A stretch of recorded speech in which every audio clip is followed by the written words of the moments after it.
Hey everybody, this is Meredith Shirk with SvelteTraining.com, and I have an amazing interview for you today. And we're going to talk about mindset, we're going to talk about dedication, we're going to talk about putting things into perspective. And to do that, I brought one of my best friends and my very first client with Svelte Training, and her name is Sky. So I'm going to let Sky introduce herself, and then we'll kind of get in the nuts and bolts of today's interview. Hi, I'm Sky Coonerth. I am a mom of a 13-year-old and wife of a television writer. You might have heard of them. And I have had cancer for 13 plus years, a brain tumor. Yes, so I didn't preface this interview at all by telling you guys that because I wanted to kind of talk with Sky about what she does on a daily basis to overcome the fear of having this, and how we met and how she's changed my life more than anything. So, when did you know something was wrong? You said 13 plus years. Right. I had a grand mal seizure. That was the first time I had ever had a seizure, and it was indicative of the tumor. So I went from being a healthy woman to having a brain tumor in the course of like a second. And so How old were you? 29 at the 30 at the time, 30, and so yeah, it was really tough because I was 8 months pregnant and had to go to the hospital to get, they did a CT scan, and they diagnosed me adult onset seizure disorder, which means we can't find anything. Right, they don't know what's going on. Just so don't basically, drive. You're pregnant and you're freaking out. Yeah, because they said just don't drive, and we had nothing for the baby. We had, it was like, what? We were going baby shopping this weekend, and so then I had a seizure 2 nights later in a nocturnal grand mal seizure, and they took me to the same hospital, a Valley Presbyterian, and they found a brain tumor, like left frontal lobe, and they didn't know at the time what it was. So, I woke up out of my seizure, I saw Mark on the phone, and I look up and I'm seeing a doctor at the foot of my bed. And he's like, okay, so you have a brain tumor. And my husband walked in or ran in. He's like, she doesn't know. She does not know. And I started... What a way to find out. Yeah, I started crying. I was like, is the baby okay? Yeah, of course. Well, and he said yes. My husband said yes. And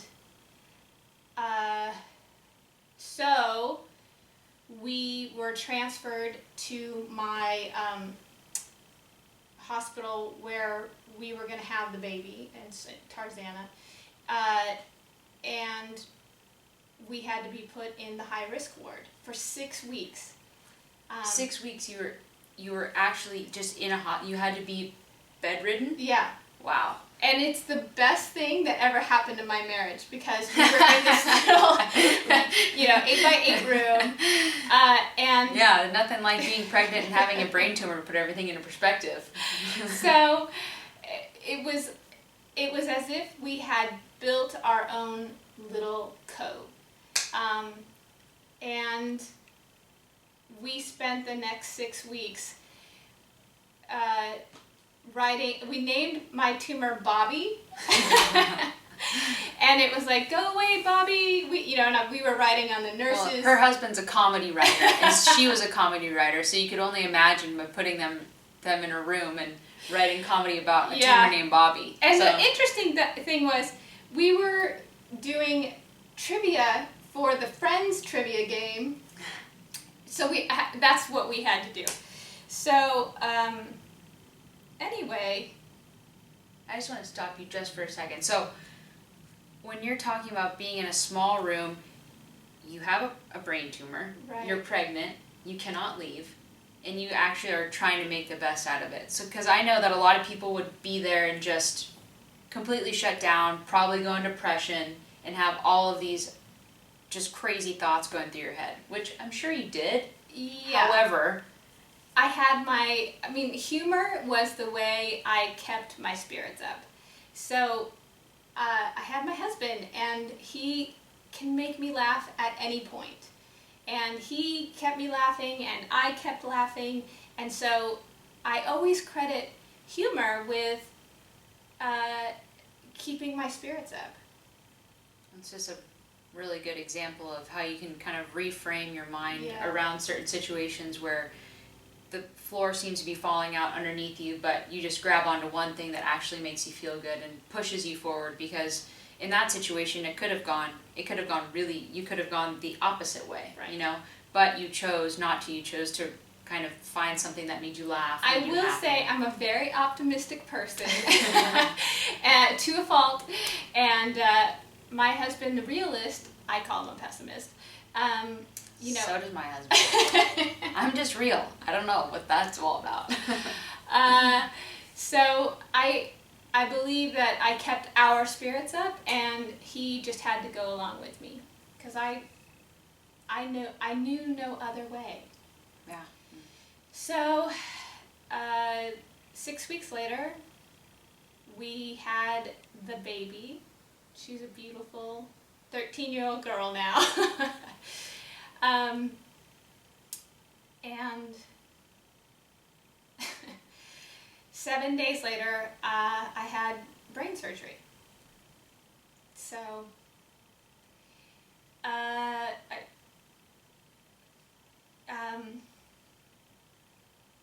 and thank God we had Mark's mom and my stepmom to be there to take her home, and I always credit him with, because he had more work, he was watching me, and he was going home and doing her, like, making sure she was okay, making sure she was wearing the right outfit.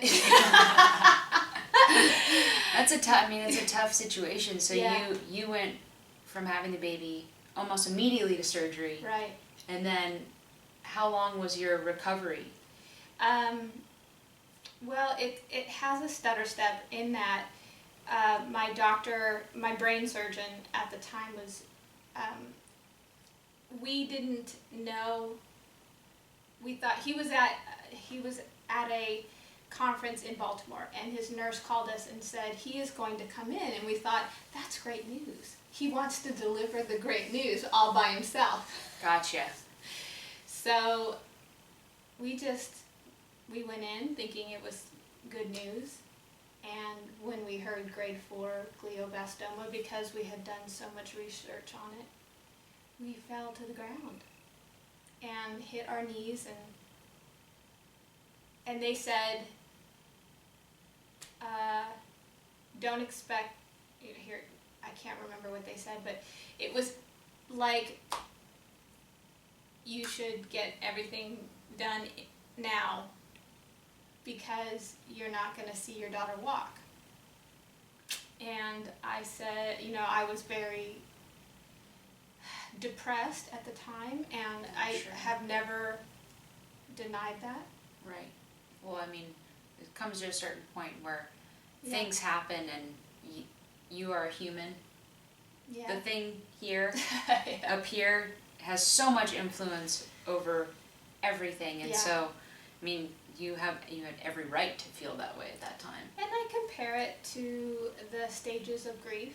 You have to mourn the life you have, then you have to accept your new life, And I didn't know what that new life would be, because I was immediately put on Temodor, which is a chemotherapy. It's an oral chemotherapy that you could take at home, and also daily radiation for 6 weeks.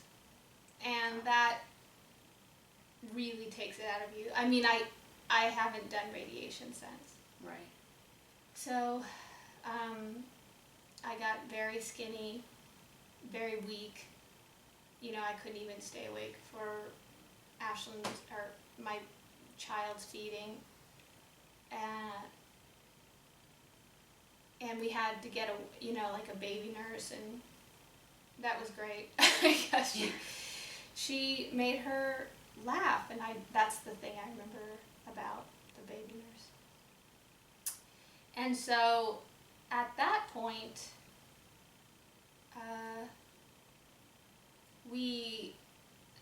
that was the first time I had it. So we're walking down the road 7 years later. 7 years later from your first. Yeah. And this was before I met you. There was a recurrence. And we had moved doctors because of a myriad of reasons. One of which said that you weren't going to see your daughter Yeah. walk, and 7 years. we just jumped 7 years. So obviously there was something in there that was, What can do you have anything that you can attribute that, other than just being like a incredibly strong-willed and dedicated person? I mean, I think I believe in God, and that He works in mysterious ways and not so mysterious ways. And I will tell you the story that broke us up with our doctor, that neurosurgeon. He brought in a doctor from Duke, and he took all his patients off the Temidor. And I had a 3-year-old, right? It was 3 years in. And I had a 3-year-old, and I was, living here in Malibu, wanting to be involved with her, not hip on taking chemo anymore because it's once a month, and it lays you on your butt.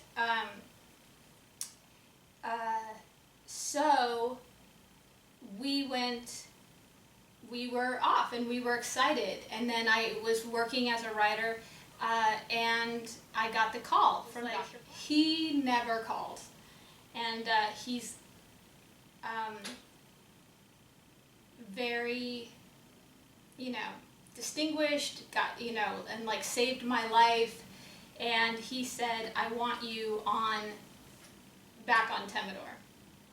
And Mark and I had already made the decision. We weren't going on to Temidor.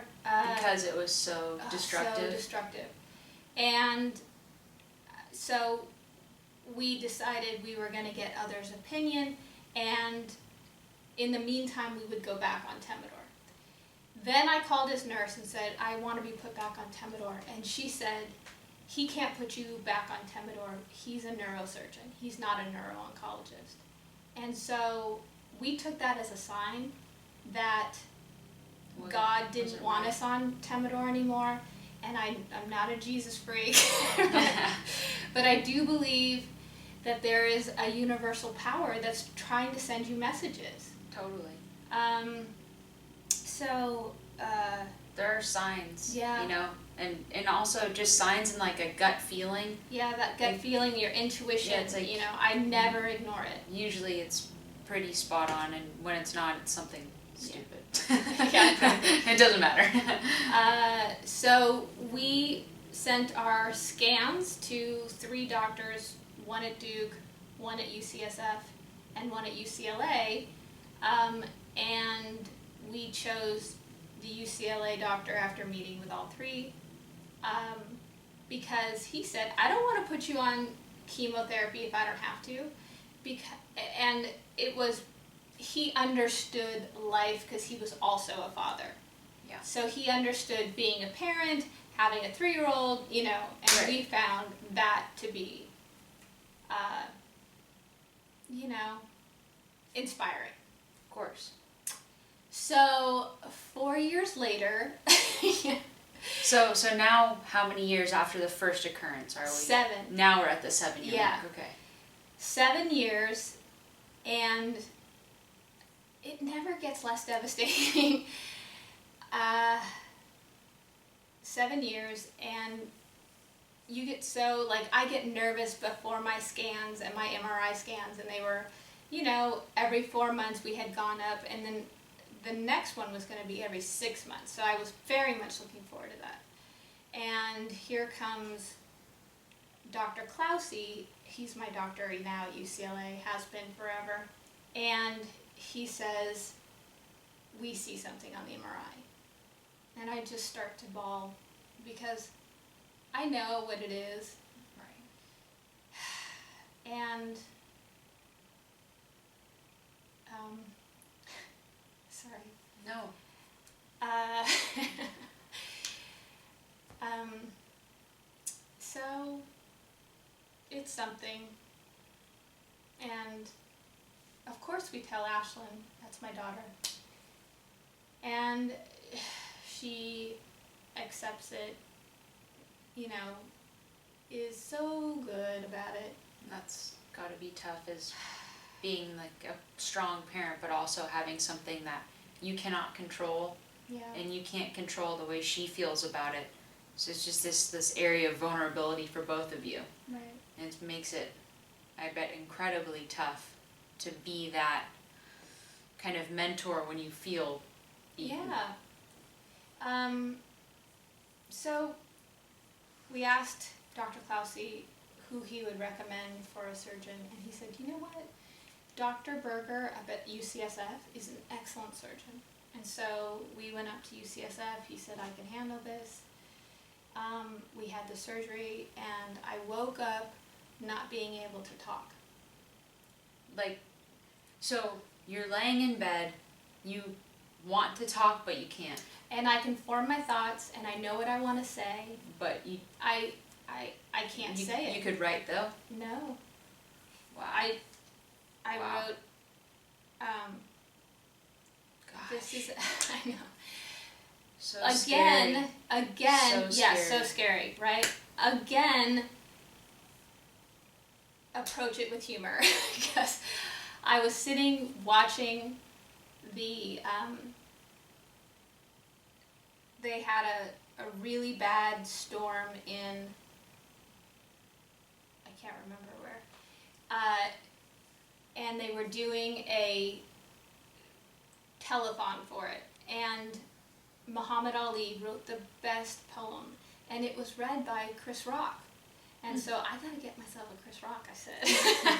And I just started practicing with people that I trusted, and it was very different, like face to face I would get, so it was better over the phone.